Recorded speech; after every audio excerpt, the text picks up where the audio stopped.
Hello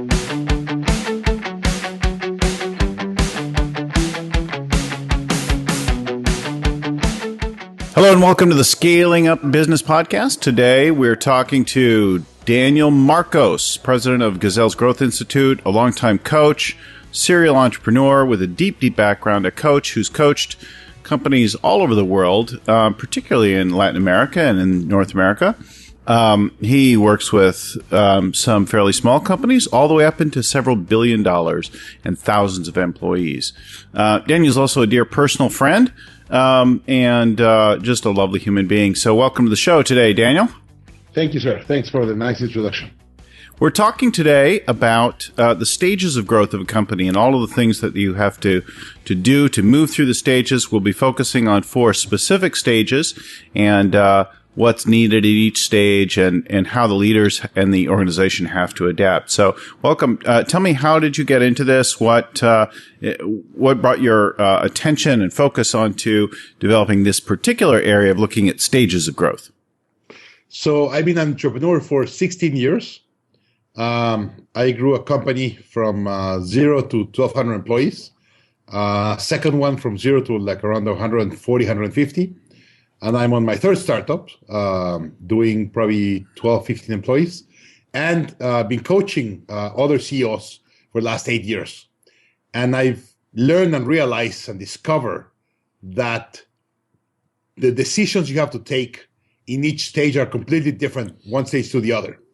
And what I've seen CEOs having a lot of issues, they want to execute the same in each stage, and they expect to have good results. And reality is they're not having the results they're expecting because they don't know how to act to the stage of the company. Yes. I've always said that if you want to grow your company, the first bottleneck is the leader. Mm-hmm. So how to evolve the leader from entrepreneur to be a CEO so you could evolve the company from a venture to a large organization. Got it. So when did you first begin doing this? How long have you been working on these stages? So I began being a coach 8 years ago. Yeah. And the first client I really had, he was really stuck on the stage and he didn't understand how to go from one stage to the other, was probably 6 years ago. Yes. And by the way, just an interesting note, most entrepreneurs are stuck on stage 3. I will talk later a little bit more in detail. Yes. But this was a company that had over 1,000 employees. Clearly should be on stage 4. And the entrepreneur was stuck between stage 2 and 3. So I begin getting into detail of this to try to teach him about it. And they begin using it with other entrepreneurs and they begin liking it. So more or less like 6 years ago. Got it. We'll come back to stage 3 later, but why don't you talk to us about the first stage and just take us through the stages? All right. So I believe the first stage is a venture. And I'm going to define stages in amount of employees, not in sales, because really the complexity of a company when you grow is the communication. And the more employees you have, the communication gets broker and it's harder. So for me, the first stage, it's a venture, it's a startup, 1 to 5 employees. And the entrepreneur is everything. It's the technical, the administrator, the entrepreneur. They do sales, they do accounting, they clean the bathrooms, they do everything. Yeah. And the most important on stage 1 is product development. You have to understand what are you selling, to whom, what's the right price, right packaging, really understanding what the company is going to be about. You start with a business plan or an idea of what you want to do, but that's when you begin testing the market and the market begin teaching you what do they really want.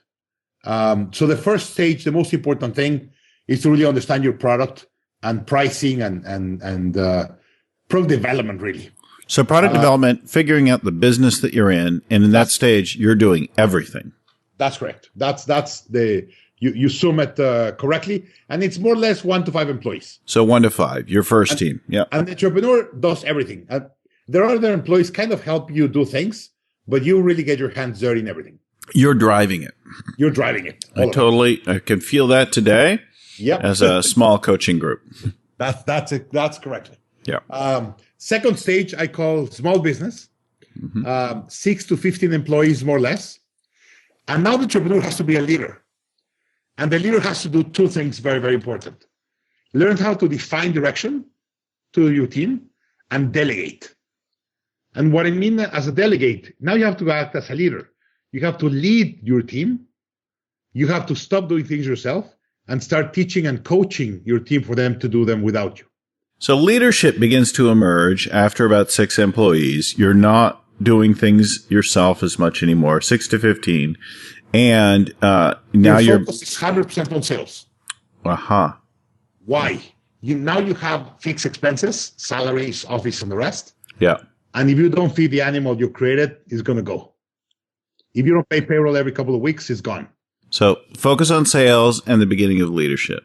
That's correct. Uh-huh. And here I say stage 2 is the hardest stage for the entrepreneur, because now you're growing. In the first stage, your employees know you don't have money, so they accept a low salary and they accept all these bad installations and bad office and all these kind of things because they know you're a small business, a venture.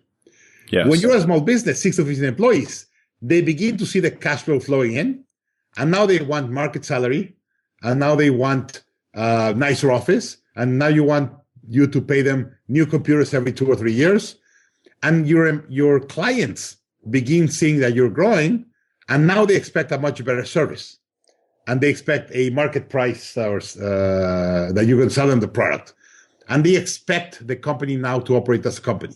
So in this next stage, you're still small, but everybody starts expecting more of you because you look like you're beyond where you are.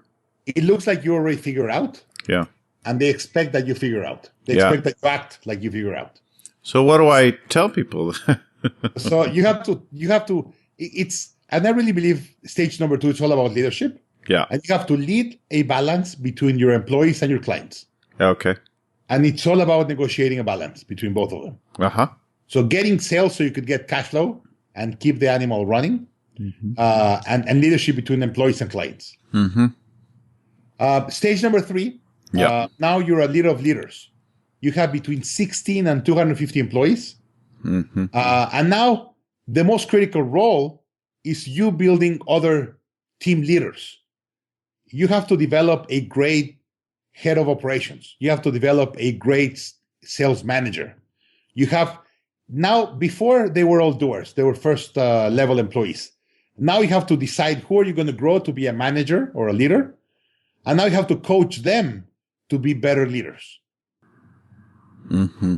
And then another thing that happens on stage number 3 is communication. Now you have to tell your leaders what to tell your employees, and then they're going to tell their employees. So now, I don't know how they call this game in English. It's teléfono descompuesto, broken phone. Yeah. So we call it the phone game, right? The telephone game. You say something to somebody, and then they say to somebody, and you pass it around the table at a dinner or something, and comes back the other side. It doesn't make any sense. That's correct. That's when the phone game starts to be important. Right. Because now you have to tell your sales manager, tell them a sales strategy, and now you expect them to communicate it and execute it correctly, the way you design it or the way you ask it.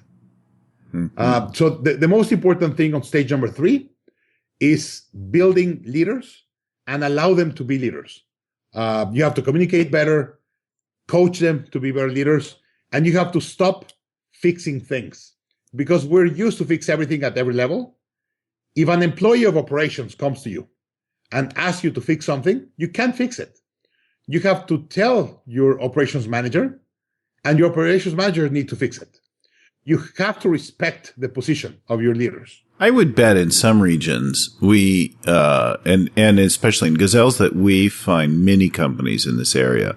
You start to talk to them after maybe 60 employees, and they're expecting the next 100, and they're thinking about that, and they're starting to feel the disconnect from when they were intimately connected to everyone, and now they're trying to figure out how to lead leaders, how to not get involved in every decision, and how to move on. But of course, we see even in much larger organizations, people are still driving every decision, and the organizations are not as strong.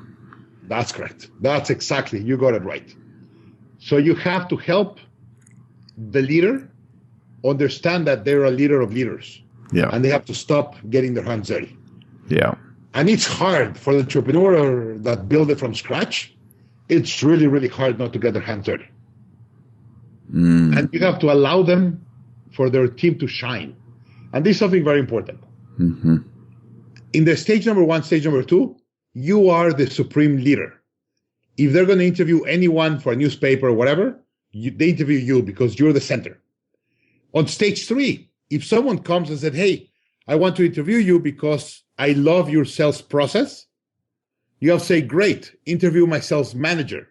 They build it, not me. Uh-huh. You have to go to a second stage. You have, like, a leader understands when to make their team look great. Mm-hmm. And you have to help your team be better leaders. And leadership is everything together. And it's really hard if you are the owner and you're the one that built it. Mm-hmm. So that's why I believe most CEOs are stuck in stage number 3. Mm-hmm. Because to go to stage number 4, you have to be very humble and really let go of everything. Mm-hmm. And understand that your role is to have a great first layer of executives. If you have a great sales manager, you will never have a sales problem. But of course, we don't want to have a great sales manager because then we won't be needed. We won't be the heroes that we're used to be on the first stages. Mm-hmm. And psychologically speaking, we build a company because we want to be leaders, because we want to be heroes, because we want to be the one that saves the day. And if you really want to go to stage number 4, you have to understand that and let them be that. Mm-hmm. Interesting. So you find a new kind of victory. So what does it look like? Can you take us through then stage 4? How does that develop So then? for me, stage 4, if you imagine you're seeing an atom, a design of an atom, Yeah. and the leader, it's like a satellite around the atom. What does that mean? Not the center. Not the center. The operation, the day-to-day operation, runs without you. Mm. You could go on vacation for 2 weeks, and everything runs without you. Mm-hmm. Now, the leader, the CEO, is strategic innovator, change catalyst, and chief of culture. You have to make sure that the culture you design is respected all over the organization. And you help your team go through change management. And you have to initiate change because now you're not depending on the day-to-day operations. Now you're going to go to summits and reading and understanding trends and go and play golf with the most important clients or a PR relationship. And you have a feeling of the industry and what's going on in the company, but you cannot fix it. But you have to be the catalyst of change inside the organization of everything you see that is not working. Mm-hmm. You have more time to think, reflect, read, and understand trends. So you have to be able to show your team how to go through the trends.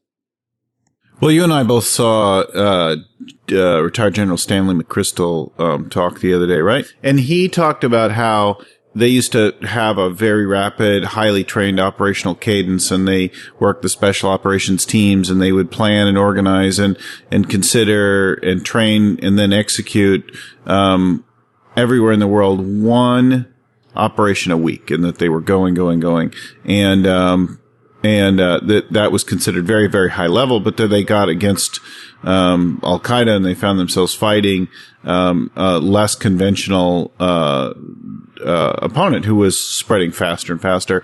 And then they did some innovation. They moved it up a little bit, and then they did some more innovation. And at some point, they realized that he couldn't approve everything anymore. He had to trust other people to approve things, and they moved to, I believe it was 9 operations per night from one per week. And that's when they started to turn the corner on winning that particular segment of what is obviously an ongoing thing that continues to morph. But he said his evolution as a leader was that he no longer could drive. He could not micromanage everything. He couldn't be involved in everything. He had to set them up. And then he shared this brilliant analogy that I think speaks to what you're saying. He said that a gardener doesn't grow anything. Loved it. I agree. Right? He said a gardener doesn't grow anything. The only thing that grows is plants. And all the gardener can really do is create the environment. So we prepare the field and we plant the seedlings and we add the water and we pick a location and we do all of that. But we're only providing an environment for the right plants to grow. And they have to do their own growing. And I think it speaks to what you're saying. I think you got it. You nailed it. You cannot grow the company. You have to grow your team. Yeah. Your team will grow the company. Yeah. You have to get the brightest people in the company, and then help them grow as leaders. Mm-hmm. And then you have to bring the data in the market or the trends that you're seeing to help them innovate and continue changing and evolving. Mm-hmm. And of course, chief of culture. You have to make sure that the culture that you design in your company, it's followed everywhere in the company.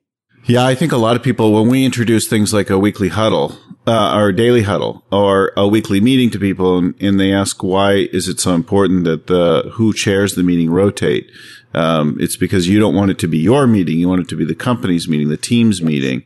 They need to own it. They need to make it their own. So it's your job to design it, to create the environment, but their job to keep it moving forward so that when you go, it's still happening. And the first rule is whoever is leading the meeting cannot be the CEO. Yes. The moderator, it's imperative. It's not the CEO. Yes. Because if you're the CEO, you're going to be in the middle of the operation. Yes.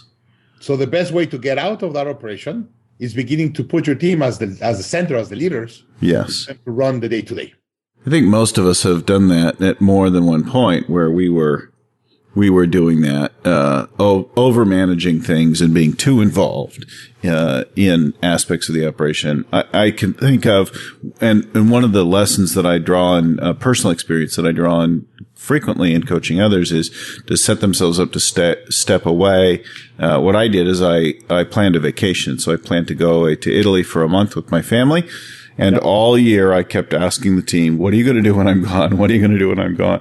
And both for me and for them, thinking that I'm going away for a month, which was, in the United States, that's a particularly long vacation. It's not so much in some places, but, and I just kept driving that home with them all year long. And then we went away for a month and everything operated beautifully. Sales grew, operations continued, cash was collected, bills were paid, things like that happened. Stepping out of the business in that way gave us an access to something else. Perfect. That's right. You could go on vacation for a month, and when you come back, operations are still running, and there's no fires, and clients are happy. Yeah. Then you've done a good job. Then you got that exactly. Yeah. So, but you're able to do that in a weekly basis. Yeah. Stage 3, and by the way, that's precisely the best way to test if you're ready to go to stage 4. So, what does the evolution of a particular role or person through the stages look like in, say, sales or in the accounting function in the business? So, here I tell a story that let me do an analogy. Yeah. On stage number 1, imagine it's a baby, right? And how do you feed your baby? You sit baby on a chair, open a Gerber, get a spoon, and feed the baby with a spoon on the Gerber. That's it. Yeah. And then at a certain point, probably a year after, when the kid is around a year, they begin getting the spoon because they believe it's like a game and they want to feed themselves. And as a parent, you said, great, right? I want the team or my baby to be able to eat on his own. So I'm going to have to step aside.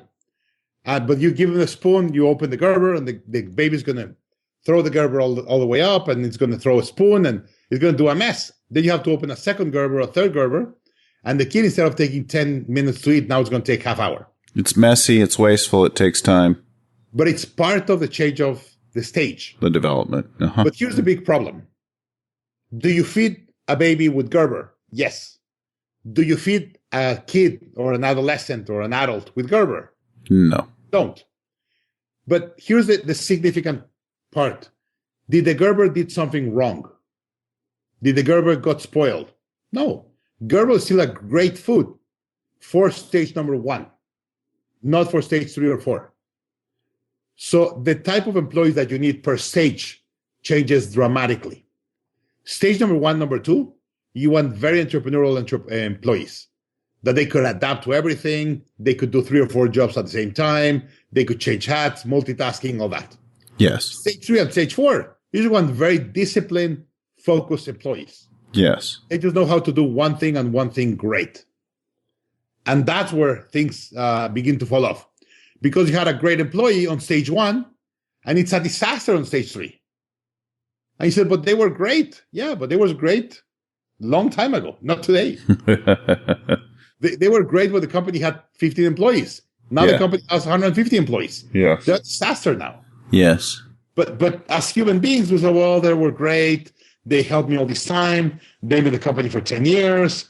And you try to keep them happy. You try to keep them alive in the company. And that just doesn't work. I tell people, if it's a Gerber, it's a Gerber. And hey, in stage number 1 and 2, they were extremely important. You will not be able to make it without them. Yes.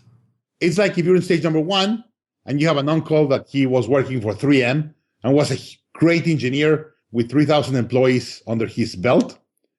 And you have a startup and your uncle loses his job and you want to hire him for a 5-people company. They have no idea how to operate without 3,000 people below them. Yes. Without having 10 assistants. They just don't get the idea. So you have to understand what stage your company is at and what you have to feed the company in each stage. The hardest part for entrepreneurs are employees, because they have to understand that their employees on stage 1, they were great because they were on stage 1. So it seems like you need to give people a way to figure out who they are, what stage they belong. You need to understand yourself. And then they've got to have a way that they feel like they're not losing out on the victory, on the rewards of what they built, and they're not humiliated, right? Yep. So you have to sometimes help them do a transition, organized transition. Yes. And make them happy somewhere else. Yes. And this has happened to me many times. So I interviewed the CEO and said, are you happy with the employee? And said, no, why not? Because they don't do anything. I said, okay, what kind of job do you give them now? And they said, well, very low importance task because they don't know how to do things. Yes. So I go to the employee and said, hey, how do you like working here? Yes. They say, I hate it. And I was, why? Well, 5 years ago, I was in the middle of the company. I was taking high decisions. I was speaking with the CEO all the time. Today, I never see the CEO. I never do anything important. I'm just relegated to a very small office in the corner. And they never ask me to do anything important. Yes. And they are uncomfortable and unhappy. So help them be happy somewhere else. Help them go to a place where they could excel. Mm-hmm. Mm-hmm. And that's part of leadership. Mm-hmm. Part of leadership is making people happy, even if they're not with you. Mm-hmm. And that's really hard. Really hard. Well, right. If I help start the company, I want to profit from the early association. I'd like to grow and develop myself along the way. And I want to participate in the victory in the future. Yep. And I have my own income to think about. But maybe I don't have a role in a big company. Maybe I'm a small company person. I think the entrepreneur needs to understand that in every bottle, the bottleneck's at the top. And if they're not able to grow faster than the company, they won't be able to grow the company. And it happened to even the best. Steve Jobs was fired from Apple because Apple was growing faster than him. And then when he came back, he said, now I have the right mentality and maturity to run the company. Now I'm sitting in the right place to do it. And we know what happened with Apple after Steve Jobs came back. But he was the right CEO for the company at the right stage. Yeah.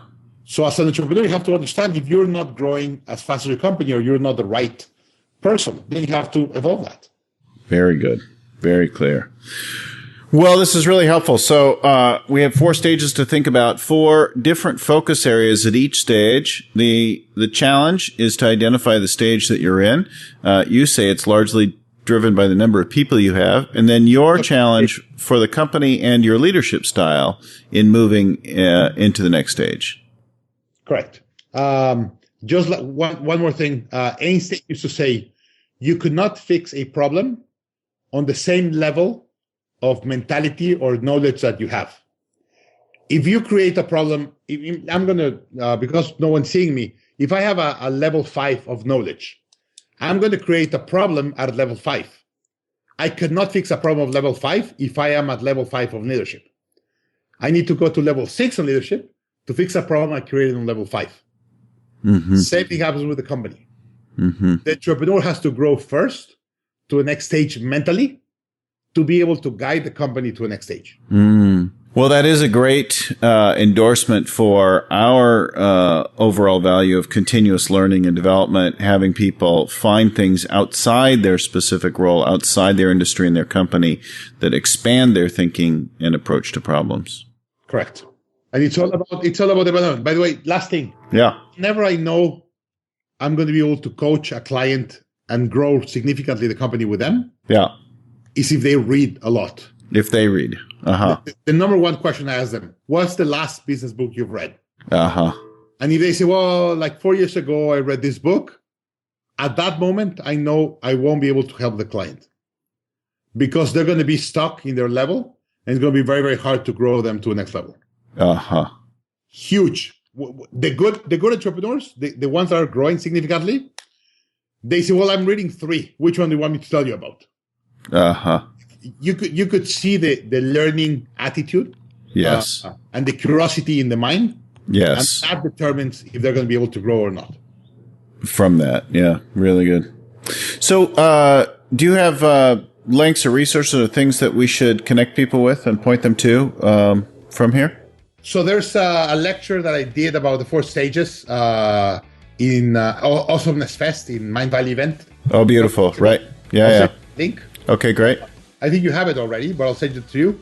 And then in Growth Institute, we have design training for the 4 levels of management. Yes. And the 4 levels of a CEO. Yes. What they have to learn in each stage to go to the next stage. So we'll link them to both of those in the show notes and provide that as a follow-up. I'll really appreciate that. Beautiful. Awesome. Thanks so much for taking us through the 4 stages and talking with us today. Thank you, Bill. It was a pleasure. Thank you for. All right. We'll see you soon.